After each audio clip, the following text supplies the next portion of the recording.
Hey, it's Navid here, and in this session, we are going to talk all about Midjourney. You're going to learn how to use it, how to create photorealistic images, and I'm here with an expert on this topic. His name is Drew Brucker. He's a cutting-edge and award-winning marketing leader. He also happens to be the leading voice around AI image generation, and he's very well known for his work with Midjourney. And I've seen his work. It's pretty incredible. He's big on LinkedIn, so I'll make sure to link him up there in the description as well. But with that being said, warm welcome, Drew. Man, such an honor to be here and be a part of this awesome group of people that are going to be dropping some knowledge bombs on us. So yeah, man, let's jump into it. Yeah, I'm excited. Let's get into your presentation you prepared. I know you have some good stuff. You're also going to share some screen and actually demonstrate Midjourney for everyone here. So we have a lot of good stuff coming. Yeah, so let me jump into this. Let me go ahead and share. And we'll just kind of kick it off from here, right? So This session's all about Midjourney and really its effect on my life, just as a creator. And, it's been quite an interesting path just in, really, I guess, the last 10, 11 months of playing with this tool. And I think it's pretty fascinating. So I think there's a lot of valuable lessons in here. I hope that you guys get a ton from this. I'm sure you will. And, first of all, let me just kind of introduce myself. Outside of that great intro that you just did, but, marketing executive, I spent the last 8 or 9 years specifically in software as a service or B2B tech startup space. So a lot of very fast paced moving environments, small marketing teams. And I think really where I've sort of thrived in that is my curiosity and creativity to work with the resources that I've been given. So that's a little bit who I am outside of this. And then I recently, as we get into it, just founded a company called Brainchild, which is really getting into more of the AI image generation functionality and the services that I can offer behind that. And then just a little bit of background on me outside of that. I'm a photographer, a designer, just as a hobbyist. And I really enjoy sort of that aesthetic storytelling capability that exists within those things. And so, that's what we're going to dive into. And I really want to just back up, right, of like where we started with this whole thing. And, I was looking back and thinking about when I first started playing around with Midjourney. It must have been in January or February of this year, right? And at first, I really didn't know what to expect. I just started seeing some things in general about Midjourney and it getting a little bit of hyped up. And so I decided to kind of play around with it. But, before that, right, I had spent quite a bit of time as a photographer and really, I guess took my camera everywhere with me, whether it was going into the city, whether it was traveling, whether it was taking photos of, different scenes or street or landscapes or whatever it was. That was something that I derived, a really big desire for. I spent a lot of time with it. I spent a lot of time creating these stories, taking them into Photoshop, editing them, presenting them, right? All of those things that go with it. Then I had kids. Then I had twin girls. And then all of a sudden, right, that traveling sort of disappeared a little bit. Also, the time, the hours that I had to edit these photos, right, where oftentimes I would spend an hour, 2 hours on one photo, that disappeared, right? And so some of those capabilities were taken away from me. And what really sort of, I guess, got me going again with my camera sitting on the shelf was Midjourney, because once I started playing around with it, I thought this is super cool that I can recreate these scenes from the comfort of my own home, from my desk, right? It's not quite the same, right? Because photography itself is an experience. But I think what I think it does give me, right, is it gives me the ability to be flexible to my lifestyle. I didn't have to wake up at, dawn or show up to a particular location at sunset to get the right shot. I didn't have to have all my camera gear with me. I didn't have to have my batteries charged. I didn't have to have approval, in my schedule to make these things happen. And so all those things became super, I guess, important elements of how I started to get into Midjourney at a deeper level and start to tinker around with it. And, the fascinating part about Midjourney is, it's an AI text to image generation tool, but the quality of this tool compared to others is really what's fascinated me the most. Now, if we back up, right, all the way to the beginning of Midjourney, it was very hard to create anything that was worth a damn, frankly. Because if we're looking at this screen here, we're talking about, the same prompt, right? The same words given to the tool. And these are the different outcomes that were generated along the way, right? And so you can see this quality get better, better, better, better, and better. And all of this happened in 16 months' time.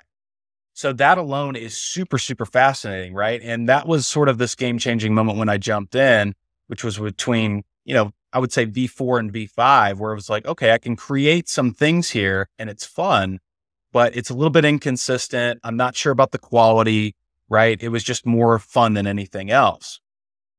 Then though, it got to this part where it really took this jump in quality, right? And I love to, I guess, develop images that have that photorealism sense, right? And so I've got a couple images here and, really, I guess the trick here is to show you kind of how realistic things have become in just a short amount of time.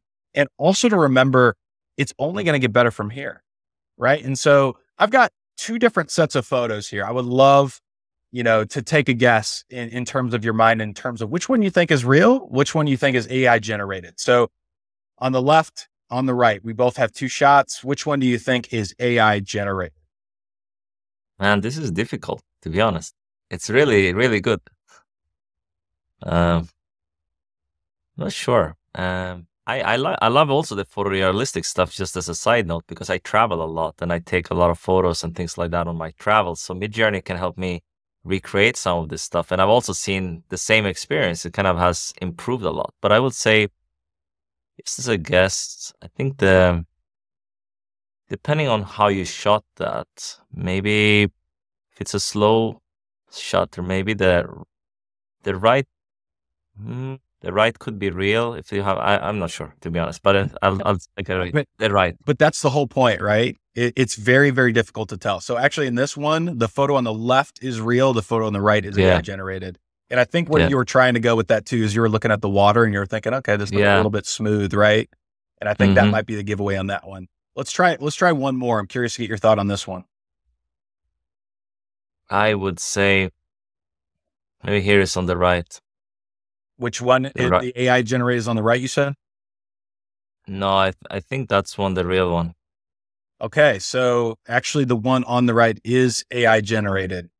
Wow. So again, right? So it's so good. I mean, it's impossible to see, to be honest. I mean, maybe if I saw it like really close, now it's a little bit far away from me on the screen here, but yeah, I mean, it's pretty good. I mean, would you say it's like, would most people be able to tell? Like, I mean, I don't think so. I think that's really the point that I'm trying to drive home is I've actually run this test on LinkedIn as well. Right. And I sat, I think five of these in a row, side by side, right. And had people guess. I would say 9 out of 10, got them wrong. Right. So really. And what about photographers? Really? I mean, I'm more a hobby like yourself. Like I'm not, I travel, I take photos, I have great gear, but I don't, do it for a living. It's not something I'm planned to do really. But what do you say? Like photographers, do they get it right or do they get it wrong? In most cases? That's a really interesting question because I think almost photographers could overthink it because we know how the process in post-processing can. Yeah, maybe that's why I'm not, as I said, I'm not professional, but I'm overthinking it because I've seen a lot of photos. That's exactly what I'm saying. I think as a photographer, we might even overthink it because we know the different capabilities that exist within the camera, right? And even in the post-processing editing software. Yeah. Now, I think the giveaway on this one, if we look on the right, is the girl's hair is blowing in one direction, and then you've got sort of that grassy knoll or whatever it is on the right is kind of blowing in the other direction, right? So now I see. I see that a little bit of a giveaway, right? But you really have to look for it.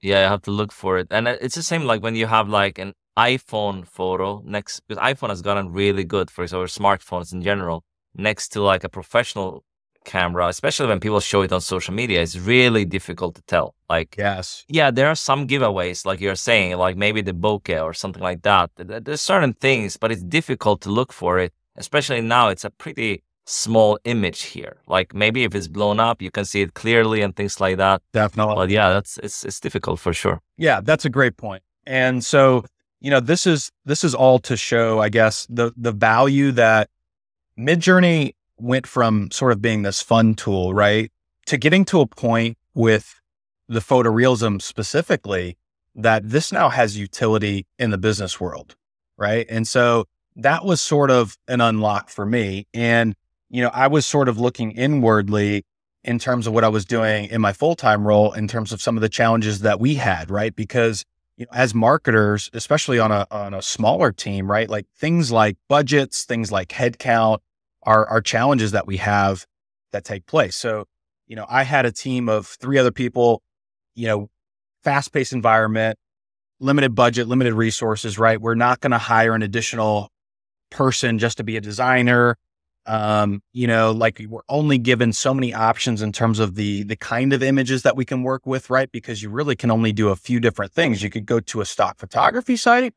You could hire a professional photographer. Maybe you go, to a designer or something like that, right? But either way, they come with their own challenges and drawbacks. And I think, from a stock photography standpoint, it's very tough to stand out when you have other brands and other businesses using the same images as you, right? So that's one of the drawbacks. Then you also have, the fact that it just takes forever to dig through stock photography sites to find something that kind of feels like your brand, right? Yeah. And then that's Drew. That's a great point. And also it's a lot of people started using like Unsplash and things. And I think it's great what they are doing for sure. It's amazing. I even publish some of my stuff there. Agree. Sometimes just to get access to my own photos easier when I upload it to my blog and things like that, because I like to use my own stuff a lot of times. But here's the thing, like when you're using stock photos, that's actually a little bit bad for SEO and different things, because Google just gonna pull as many stock photos, right? If everyone is using the same, you're not gonna show up for this photo basically. That's and true. It's not gonna be the best for your brand, and it's not even on brand in many cases. It's just like it looks bland basically. The way that I describe it is it's like going to like a thrift shop or like a bargain bin, and you're trying to find like a piece of clothing, like a shirt or pants that fit perfectly. And it just takes forever to get there, and it may kind of fit, right? And then even then you have maybe 1 or 2 things that kind of fit, but how do you match that across an entire sort of branded library, if you will? And so that's definitely a challenge. And then obviously we touched on it, but like the photographer designer piece of it is just a different expense altogether. Right. Yeah. So this is a little bit of a busy slide, but I think it's absolutely worth it, right? Because this breaks down all of the sacrifices that take place within these 3 buckets, right? So we're talking about stock photography, photographers, and designers. It comes down to 3 different things, right? Money, time, and compromise.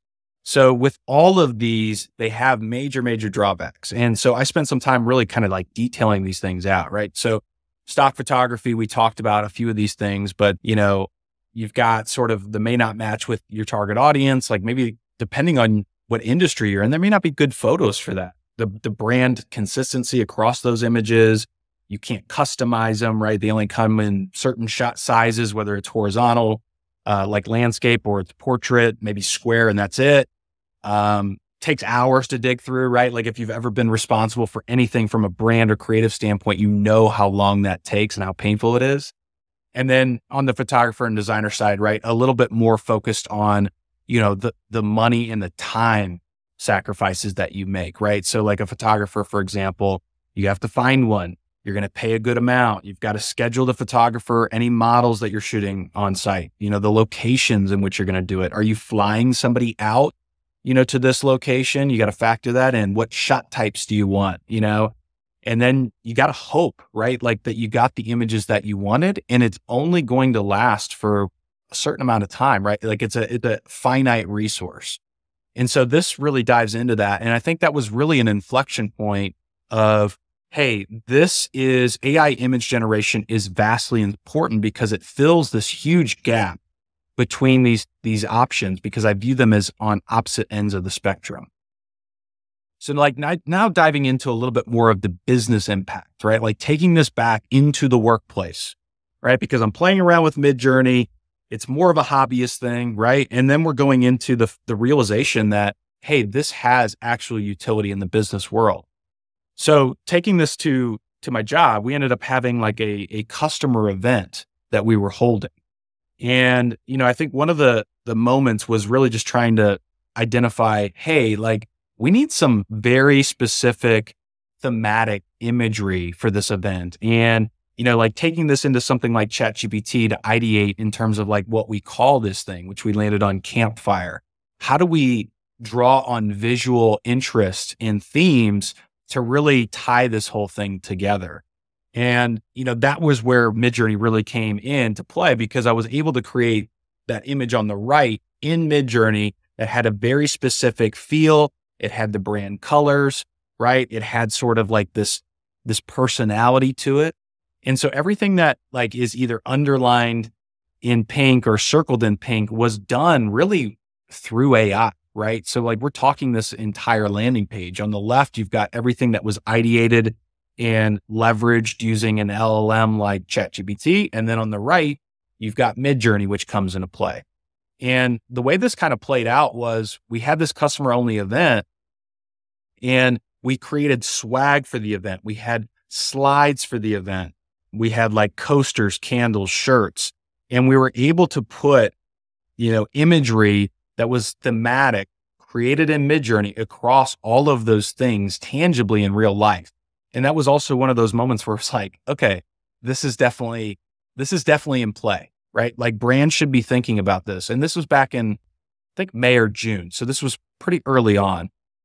And so what I started to do is incorporate this into different use cases that we had for our own imagery, right? Like I wanted to prove this theory out across the board. So, whether it was creating images for events, whether it was creating images of our ICP or our audience and what those people look like, what those scenes look like, what our brand colors look like associated with it, creating images for the website, for campaigns, for case studies, right? Like I was in an industry where these things were very hard to get great photos.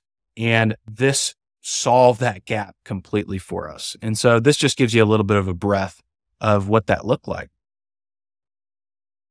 Awesome. Is this okay? Sorry. Here's some other images of our particular audience, which was basically like live event production. So like you think of like a concert, a festival, a conference, there are people behind the scenes, right? That are operating the cameras, the audio, they built the staging, right? And so typically there are no photographers in these events to capture these people, and people barely notice them because they're dressed in black. Right. But I was able to create these people across diversity, across age ranges, right? And put them in these scenes in a matter of minutes. So that's just a little bit of background on those. And then really the next step here was to stretch this a little bit further, right? And ultimately what I got to and where I landed on this was, hey, I could create an entire branded creative library using our colors, using our mood, using the diversity of our audience, the different scenes that they're in, right? The personality of our images, and infuse those into one central repository where we could use these images across everything that we did, right? So whether that be thumbnails, swag, social media, anything that you see on here, these are just a few examples. Right? Drew, you're like, this is like creating your own stock library, essentially, of branded photos. You have that. Yes. I mean, that's such a smart use case because you can actually you can like spend some time to do this. Like you're spending time on your branding, your brand identity, the guidelines and all this, but this also goes into it to have imagery for your brand, right? To have it for blogs, thumbnails, whatever you are doing, right? And if you can have that in like different style of images, you can tweak them. Maybe I'm sure we're gonna show how you can do a lot of things. But then you have that in your Drive folder or something. You have everything stored there, and you can just pull it out when you need it. That's exactly right. Because at the end of the day, this allows you to create different size images for whatever use case in a way that's infinite, right? Because you could essentially identify a few different prompts after you've played with this that work really well for your brand, right? They give you the colors they want. They give you the angles that you want, the ICP, right? Your audience, their age, things that you can plug and play. And really, you could just spend a few hours building out hundreds of photos and probably not have to touch it again for a long time, right? Like, and every image that you have could be unique. It's unique to you, and you're not going to see it on anybody else's website, right? So that was super important to kind of like point out. And then also, if you're a creator that's listening to this, these are more or less associations with, the B2B world, but this obviously applies to you as a creator. If you're doing something individually, if you're in B2C, right? Like if you're in an agency even, right? All of these things can overlap and have use cases. So then, like thinking about this a little bit further, like what does this mean in terms of the grand scheme of things, right? And I think what it comes down to is I'm a believer with AI in general that when we're given new tools, it creates new possibilities. And if you're a creator or somebody that's curious, which those things typically go hand in hand, you really need to spend time playing and experimenting like a child. You know what I mean? You really need to give yourself the space, the freedom to dig into these things and uncover learnings and lessons along the way. And so, just sort of recapping of why you should care about this particularly, whether it's Midjourney or whether it's another AI image tool, right? Is it gives you back the money, time, and compromises. It solves that problem, which we touched on. It also gives you a competitive advantage because there are a lot of companies that are not doing this yet. They're just not. And I think it will come over time, right? But there's this nice gap in time where they're not. And this allows you to scale those images. And like we just mentioned, right? Like create a lot of these for different sizes and use cases. And it's going to give your team or you a lot of time back. Obviously the enhanced creativity, because you can create any scene that you want essentially, right? If you've become good enough with this or you experiment enough, right? You can create any scene that you want, which also goes hand in hand with like virality, right? Because if you want to create something that's absurd or funny or has a little bit of personality, this is going to do that. A stock photographer or a stock photograph is not going to go viral, right? It's just not. And then also like you're augmenting the human creators on your team. So what I mean by that is you could have designers, and I'm not saying graphic designers are obsolete. They're not. I know people that work within agencies that their designers are using Midjourney to give them a lot of time and control back. Things that were very manual processes that took them a lot of time, right? They're now able to increase their output and accelerate now that they have the help of something like Midjourney. And then lastly, right, the future proofing of your business or you is you're setting yourself up to learn the greatest tools and technologies, which is unlocking your creative possibilities that exist within it. Yeah. You know something really crucial, I think, for me when I would bring on team members today. Like before, of course, you just want a great designer, but I think now I would like them to be familiar with these AI tools, especially like image AI, because really that's so powerful. Like imagine they can design something. It's like we're going into Midjourney, we're creating a photo, but they can customize this as well in Photoshop. So because, with the ethical implications and things like that, it's good to, add maybe some touches to it if you can. You can use it straight out of Midjourney, of course, but, I think with who owns the copyright is also interesting there, because I think Photoshop or with their generative AI features, they basically protect you if you have a lawsuit or something. I don't know how it is with Midjourney. I think there's some back and forth on this front, but I think for sure you need to do something more with the photo after you have actually generated from Midjourney in case you want to use it for like a big production. For a blog post, probably doesn't matter as much, right? But for other stuff, it probably matters. If Nike would use something like that, they would for sure do a lot of other work with it. Well, you kind of hit it. Like it's pretty much just that, right? If you're going to use this commercially or for financial gain, like maybe you're taking a little bit of a different approach to this. And so what we mean by that is something like you just mentioned, right? Like adding your own touch to it in Photoshop, or, maybe just to like be totally safe. Some people will use director or photographer names or film names or something like that inside of Midjourney's prompting. We'll just say maybe, use other words that are synonymous to describe that instead of like people's names, just to protect yourself 100%. I think what Midjourney said is basically, hey, any image you create, is your image. Now, we are very far ahead of what legal is going to come in the background and do, right? So as of right now, I could create an image, you could use it, and there's nothing I could do about it because as of right now, anything that's created with AI is not able to be copyrighted unless, right, it is uniquely yours and you've put some sort of human element or touch onto it. And yeah, it needs to be more than a filter though. It needs to be something more. Not just a filter you throw on an image, that's pretty easy, but like it needs to be something more. You edit something, you tweak something with it, maybe completely redo it, but you have the same look and feel, but it's something that's maybe unique to your brand or something like that. That's exactly right. So, I'm glad you brought up that point because I'm sure people have questions about that. It comes up quite a bit. So here's sort of like this turning point for me was, I had been posting on LinkedIn for a while. That's pretty much where I do most of my posting. I have a pretty good following there. And historically, I'd posted a lot of B2B marketing things. Things are a little bit more aligned to leadership, kind of like giving a little bit of a public, I guess, peek into some of the things that we were doing at my previous company and how we were thinking through things. And then I started to like kind of share what I was doing with Midjourney a little, because I thought, this was still so early on. I hadn't seen a lot of people posting, at least in my network, about actual use cases with AI and like actually seeing something, right? Sure, ChatGPT came up. Sure, this came up or that came up, but like no one had really done anything that I had saw. And I ended up putting on like a lunch and learn at my work where I was just kind of showcasing how I was using both like ChatGPT and Midjourney currently, and really just trying to share with the rest of the company, like how we were starting to leverage those things. So I threw this post out there, right? And just kind of like let my network know.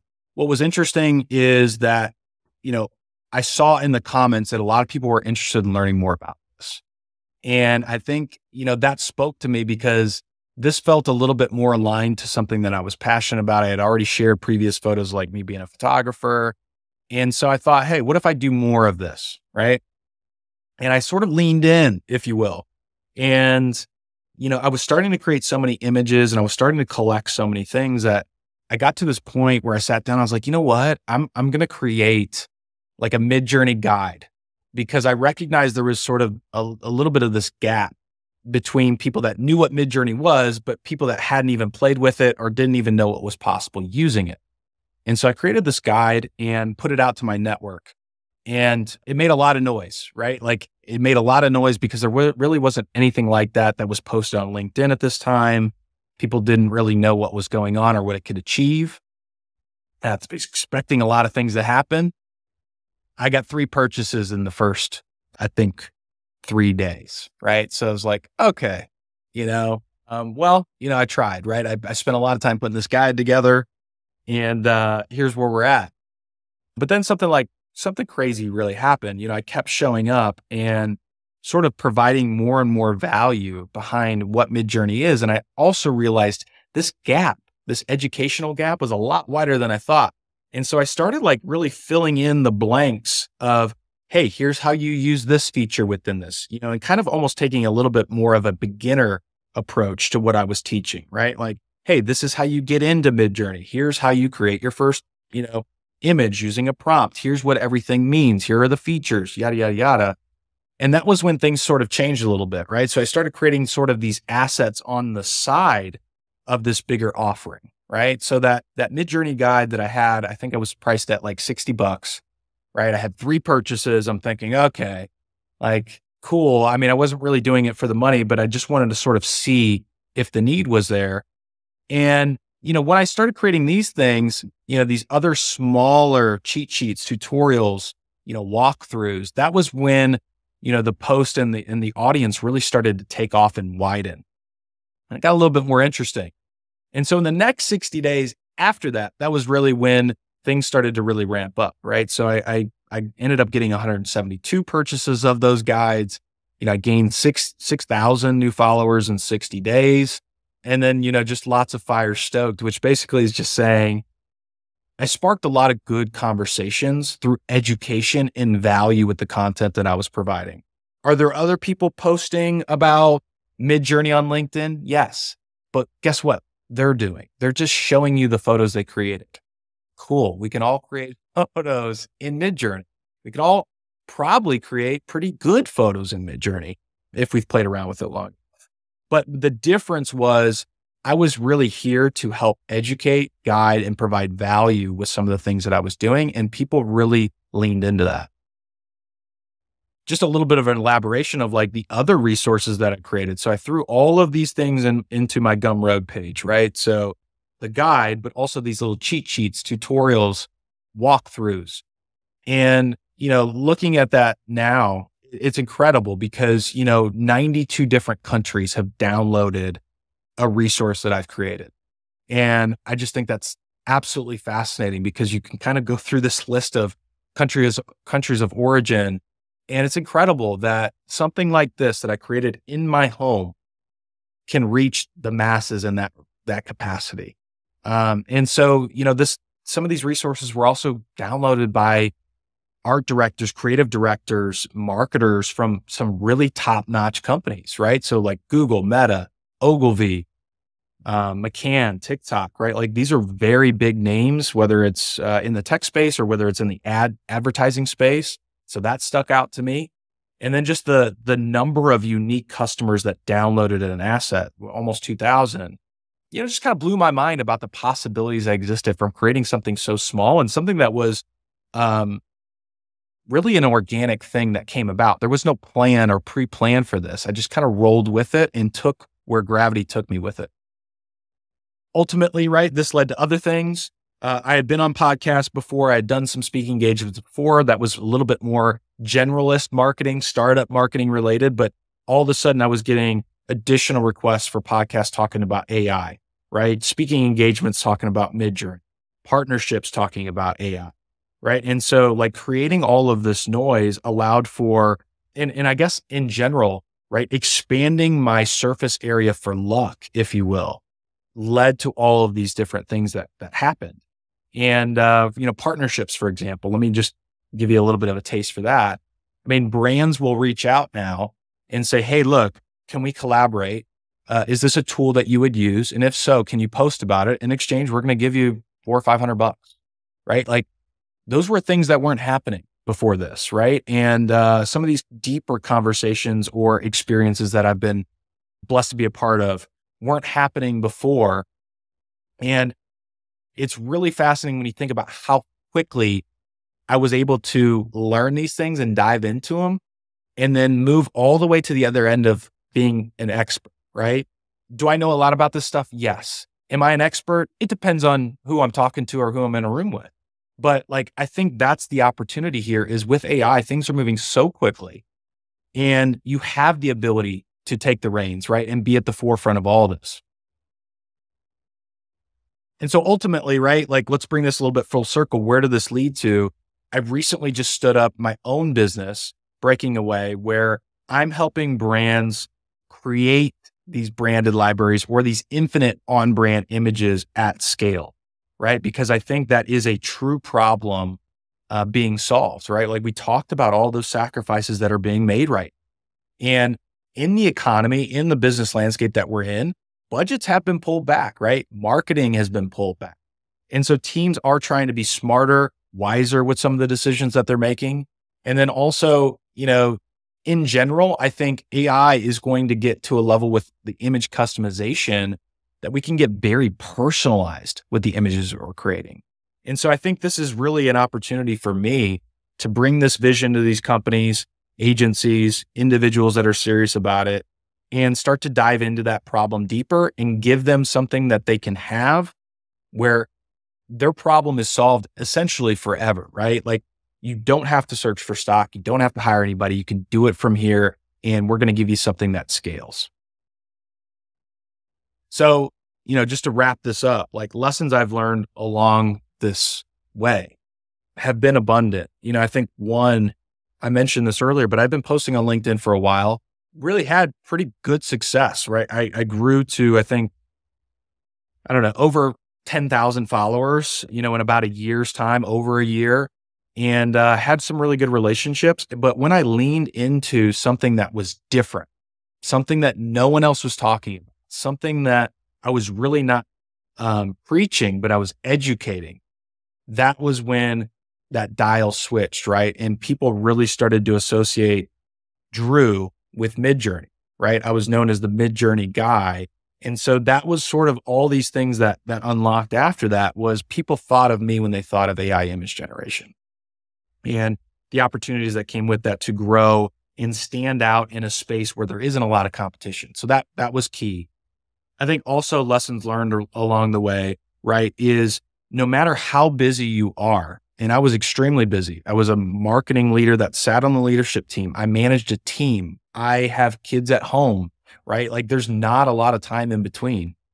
You still have to find the time to do the things that speak to you, right? Whether that's in your full-time job or not, you have to do that. And then with AI specifically, experiment, play, right? This is fun. We haven't seen anything like this in our lifetime, maybe since dial-up internet, depending on how old you are. And even then, a lot of us were kids. We didn't know how massive that moment in time was, and we weren't experienced enough to truly appreciate it. Whereas now we're grown, things are changing rapidly, and you have the ability to sort of take the reins and the leverage to be at the forefront of this and teach other people and really make yourself a valuable commodity in today's, environment, whether you're looking for a full-time job or you're just trying to be quicker and more efficient with your work. Like we talked about, so many use cases, right? But yeah, that's sort of what's brought me full circle and kind of got me to where we're talking today. Yeah, awesome. I love this. I love how you're educating so much on LinkedIn. I've seen your content, but I think what would be cool to do for this session, now if people know more how this can actually help them, why don't we show people something we can create in Midjourney? Sure. I don't know if you can bring that up. Yeah, let's do this.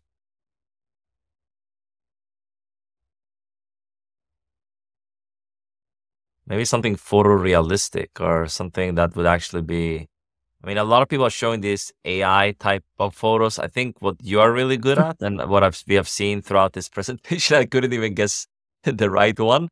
I think we should create something like that that could actually be used for, let's say a personal brand or, a creator. Maybe you have a YouTube channel, blog, whatever that is, and actually you utilize these images. I think that would be cool. Yeah. And you know what? I want to also show you a few different ways that you can go about this, right? Because I think it's important to know, if you are in Midjourney, there are a couple different ways to create. You do not have to start with an empty box at the bottom here, coming up with prompts from scratch. You don't. There are other options, right? Like this is one way to do it. It's a powerful way to do it, right? Like also, when you first go into Midjourney, you're put into this channel with other people, right?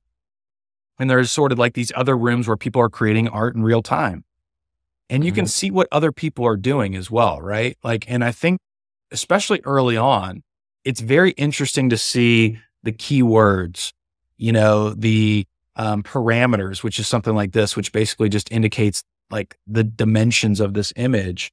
It's very helpful to see all the different options that are available to you, right? So there's power in that. There's also power in Midjourney, right? You've got something like this explore page where you can kind of see, you can get a taste of other things that are out there, right? And not only that, if I click into something like this, I can see exactly what that prompt was, right? Okay, so I can say, okay, maybe I don't want a Pokeball, but maybe I want something on a white background and I want it to kind of have this look. So maybe I swap out this for something else. You know what I mean? And so I think that's part of it as well. So for example, let's just do this.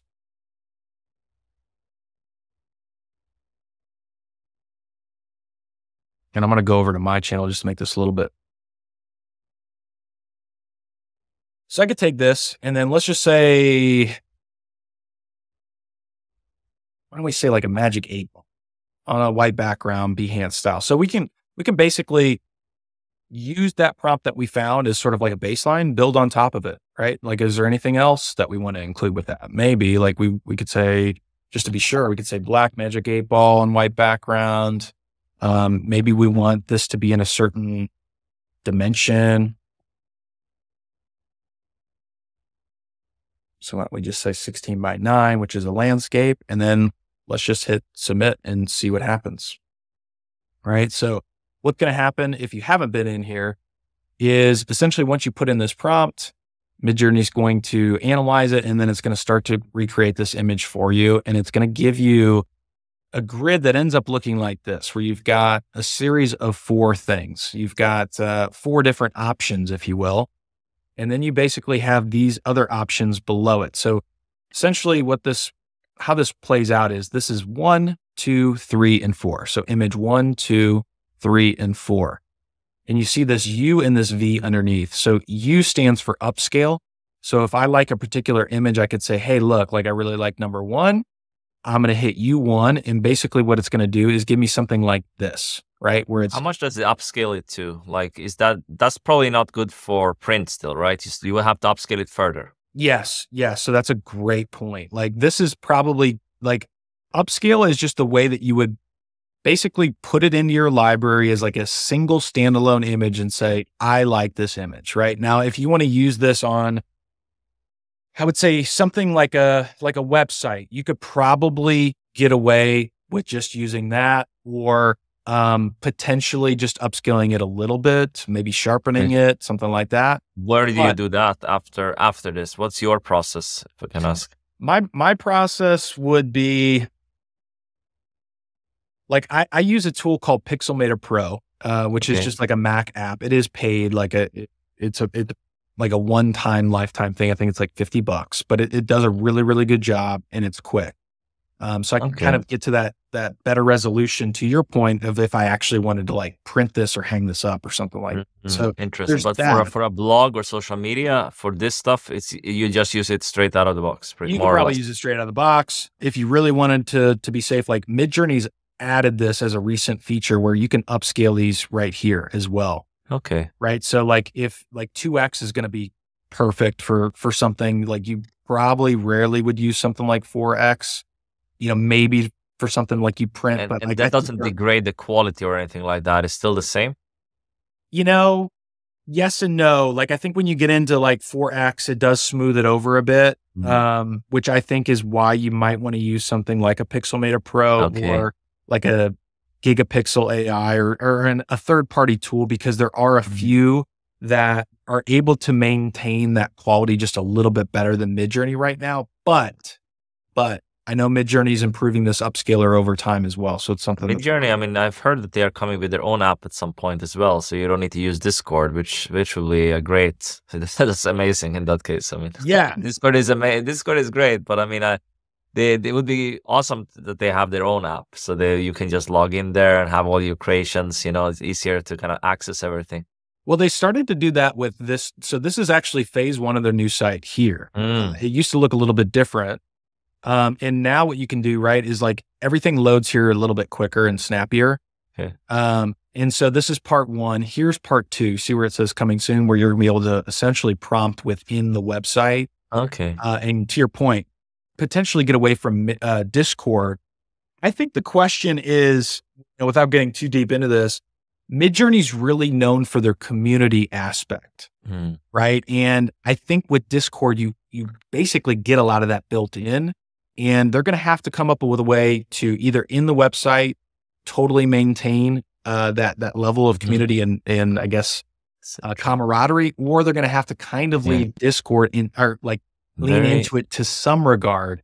That's very interesting. I don't know if do you know Wirestock? No, I don't. That's, I mean, if you can pull it up, but it's also, you can also do some image creation. Of course, Midjourney is more advanced, but they have a Discord channel too, but you can also prompt within the website. So I guess, I mean, of course, Midjourney has a bigger community, but I'm just thinking you can maybe have it so you can have both aspects. Some people might like the Discord thing. It's already working pretty well, I assume. Yeah, Then you can have the website just for better search, and people can access it, create their folders, things like that. It's easier to create, like you can have your brand library even there in that case, like with all your images. Totally. Yeah. I think the organization's definitely a key piece. The community is a key piece. That's the same with ChatGPT. It's horrible. You cannot search. I think that needs to come. That's why a lot of other companies are doing really well, because they have workflows, they have search, they have, building on top of it. So I think it's still still opportunity for that. And I hope Midjourney also gets integrated to other tools. Like imagine having that in Google Slides or something like that. Like really useful things that are like has mass adoption already. And Midjourney is like coming into that, and you can just prompt within different tools. That's a really great point. Yeah, I hadn't even thought about that, but that is absolutely key. Yep. Yeah, my one speaker on the summit, or it's a good friend of mine, John Schumacher, actually built something like that. I don't know if it's 100%, working 100%, but it's like within slides, it's just kind of pulling images from Midjourney, I think, or some image AI, which is pretty cool. But I would hope that that's coming like natively, so would be nice. A lot's going to, I mean, the pace too is incredible. And then I think we're going to get to a point too, where we're really talking about something like 3D world creation, meaning like I could create this image, right? Mm-hmm. And then I have the ability to almost like click inside of it and have it be a 3D virtual world that I can almost capture different angles of, let's just call this Napoleon. I could capture different angles of this. Maybe it's from behind, maybe it's from above. Right. And you've almost created your own scene that you can jump. It's like having your high quality, just bringing it to the real world, right? Having your 3D, 3D camera, like an Insta360 almost, but like a high quality one. I mean, the options are fascinating, right? Just jumping back to this, we created this prompt too, right? Like just to show you, how this sort of transpires. So this is going to give you the grid. I really like the way number one looks, for example. So we'll upscale that. And then the other piece of this is, and actually, let me turn on fast mode so this speeds up with the image generation. And like the other option that you have with V means variation. So it's a strong variation of maybe one of the images that you see. So for example, like you might use that if you say, hey, I kind of like the look of this, but maybe I want it to be a little bit different. You know what I mean? So like, let's just say V2. So this is going to create, a brand new grid based on that image. And then lastly, right, you see this sort of refresh or what's called a reroll button here. And this basically says, hey, look, like out of these 4 images, I want to see more, right? Like maybe I didn't get what I wanted, or maybe I really did get what I wanted and I want to see what else comes, right? So I can click this and it's going to generate 4 new options for me, right? So like, these all can take you down different pathways as well, which I think is extremely exciting as a creator because, right, like I upscale this image. Now I have even more options. I can vary this, right? Like strongly or subtly. I can do what's called a vary region, which is basically, what Photoshop does with the in painting, right? I can select a piece of this to have it change out. So like, let's just say I didn't like a particular piece of this ornament. I could basically lasso that or square that, and it's going to basically give me new options to fill that in. Upscaling we talked about, I could zoom out. I can do what's called like a custom zoom, which means, hey, like this is a landscape photo, but I want something that I can post on Instagram, right? Which is like a 4:5.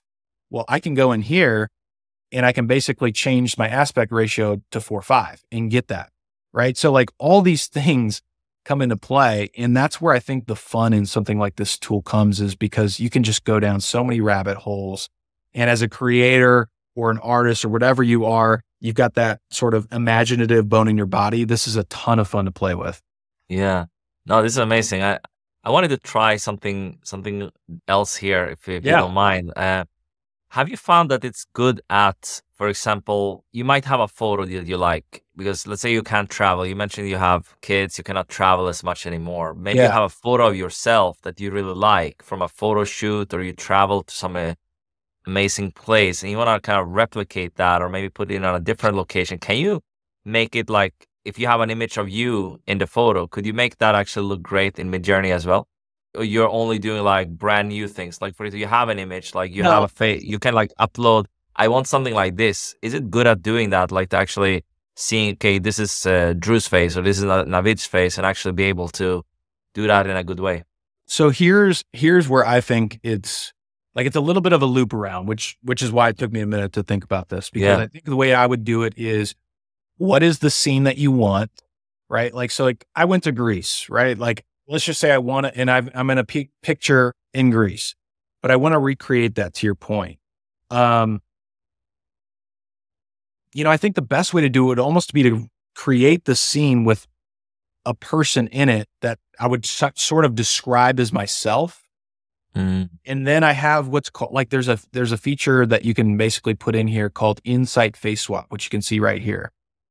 And I could swap my face in for someone else's face. Yeah, because it's not gonna do a great job to, for example, say, hey, create Drew, like just out of that's not gonna work that well, I think. But the scene, I think it does really good with, like, as we saw with the examples in your presentation, that's really amazing. How do you think about the prompts usually? It's like I heard, like, for example, with DALL-E 3, which is not as, I don't think is as good as Midjourney, but you can do it. I think it's like easier to get into it. Midjourney is more advanced.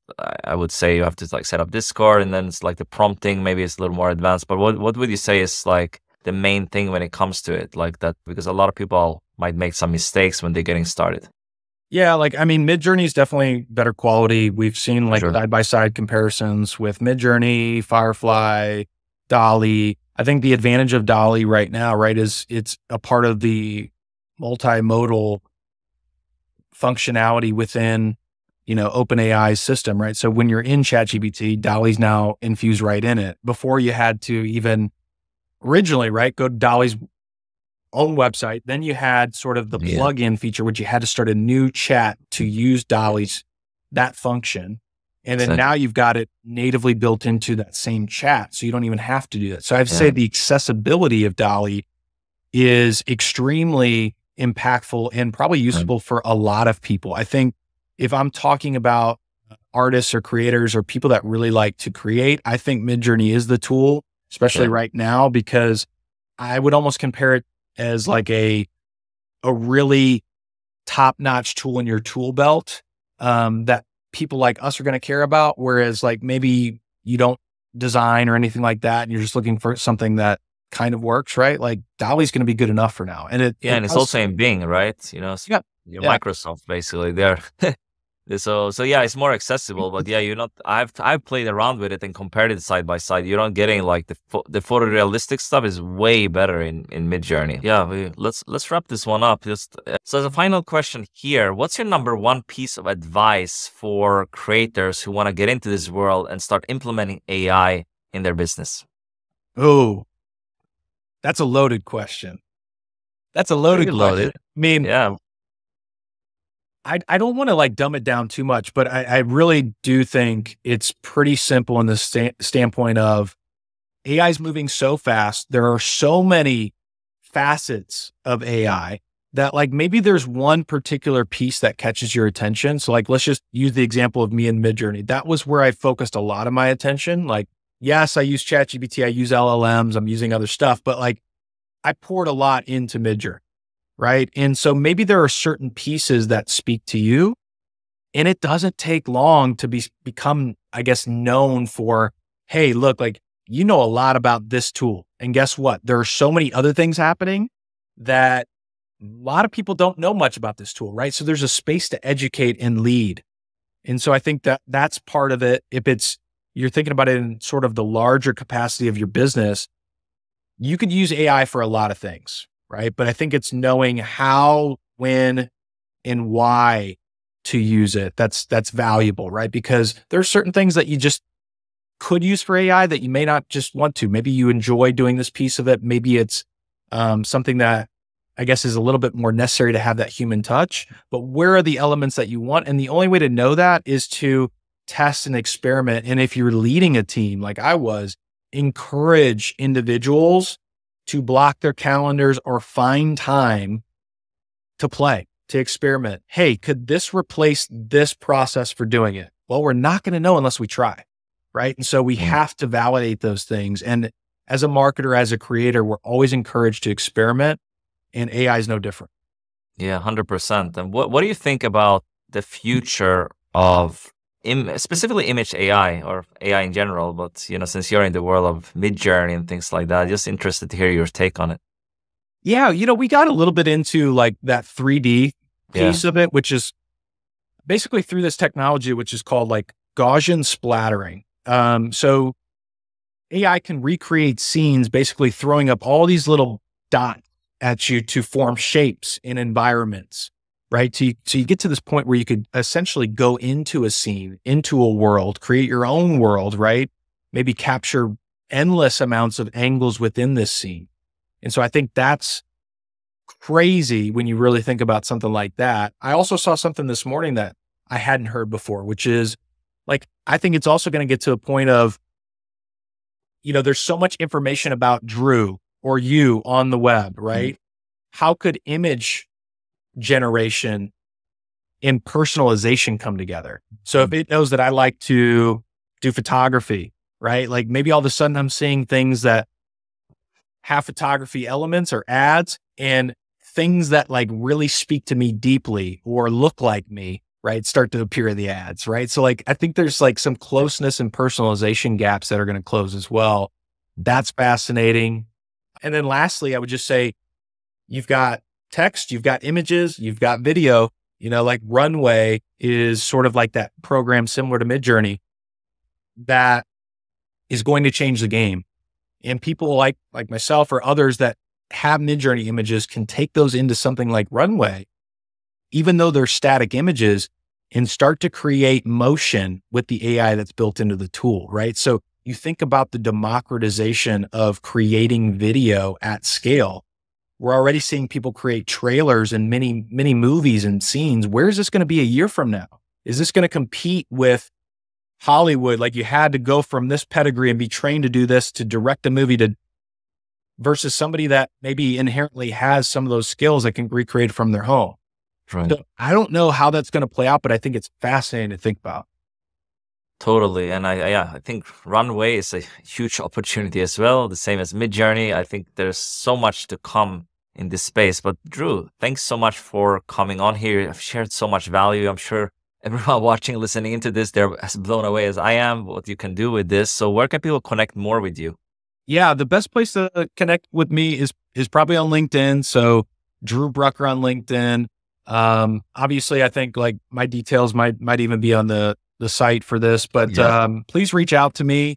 And if you have any questions, like I'm available to answer anything that you have questions about. I do trainings, I do all this stuff, and I have a lot of fun educating and coaching people on this stuff. So happy to chat. Awesome. If you have any questions or takeaways for this session, leave it in the comments below. Be sure to subscribe to the channel and like the video, and I'll see you in the next one. Ciao for now. Peace.